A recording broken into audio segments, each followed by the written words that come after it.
Hey, it's Christina with Tinagirl Travels, and today I'm starting a multi-part video vlog on starting an Airbnb or a VRBO.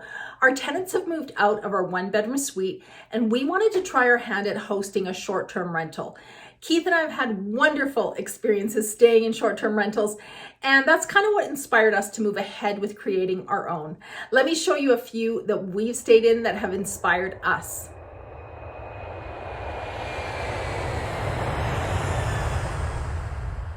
I'm going to show you the top 5 short-term rentals that Keith and I have stayed in. I'm going to mention the things that we loved and the things we didn't really like that we've kept in our minds while putting together our own short-term rental.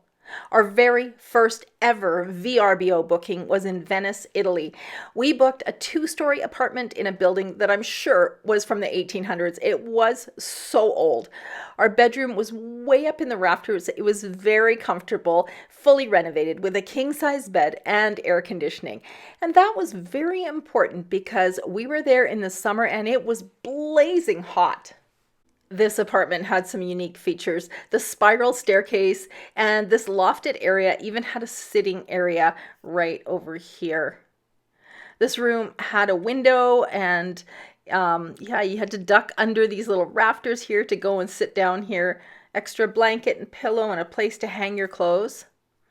We never ended up using any of that, but it's nice that that was there. And as you look out the window here, you can see just how old these buildings are. It's just amazing. For this trip, we were actually traveling with our son and his friend, and they had this bedroom downstairs with the 2 beds. You can see their backpacks and stuff there. That was really nice for them. So you take the good and you take the bad with places like this. It was so unique and such a fun cultural experience. I felt like we were staying in Venice. I felt like it was an authentic building and that, there was years and years and years of history in this place. So that was really cool. Now, on the bad side, they had done a renovation in this place and my son was walking through the kitchen and all of a sudden he got zapped. And he's actually an electrician and he looked down and there was a nail head in the floor. And so obviously when they nailed down that nail head, it had hit a live wire. And so I also got zapped by another one of those little nail heads. And it was something that we reported to the owner who actually lived in England. And that was a very common thing for people in other countries to actually own some of these apartments in Italy. So just keep that in mind. You take the good with the bad, right? One thing I was really surprised about was how much I enjoyed grocery shopping in a different country and coming home and being able to make toast and eggs and have breakfast and fruit and my own tea. And yeah, it was super nice. Okay, I'm going to show you the bathroom. It was so crazy. So there's that spiral staircase there.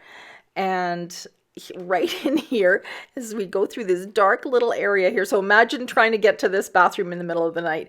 There's these weird plasticky things hanging down there, fuzzy things. And in here is the bathroom, super low ceiling. When I stood up tall, I'm 5'8", I could stand up just right there in that spot. And, but yep, there was a sink there and a toilet and that's it. And it was such a unique little place. All right, let's move on. The next VRBO we booked was in a place called Spezia. It's actually the cruise ship port if you happen to be visiting the Cinque Terre.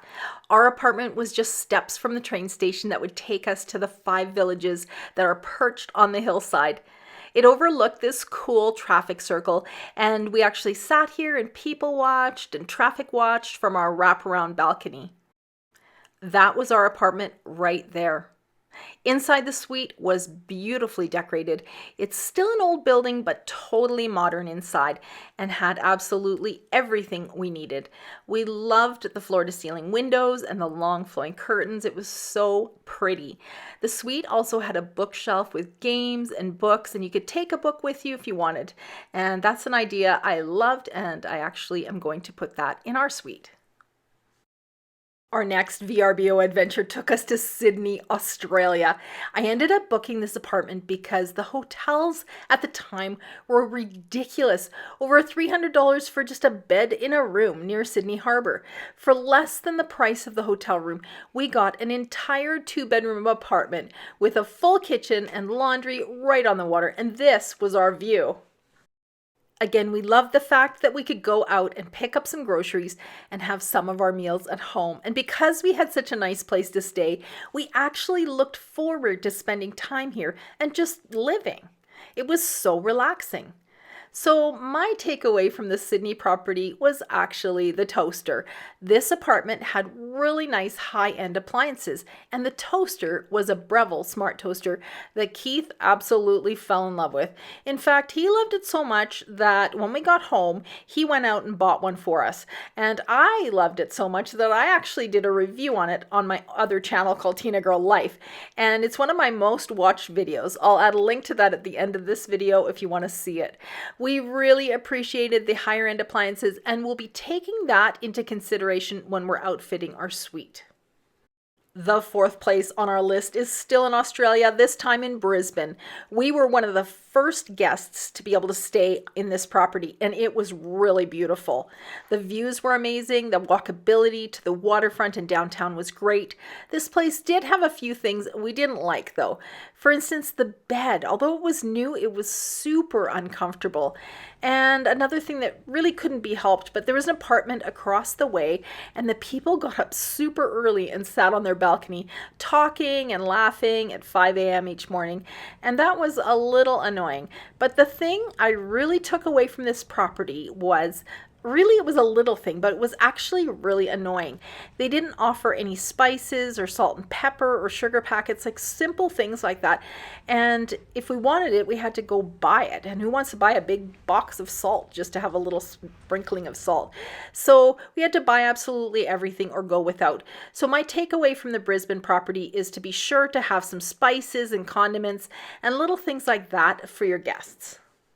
The final VRBO I'm going to talk about today was this amazing loft in Quebec City. It was right on the main street of Old Town, inside the city walls.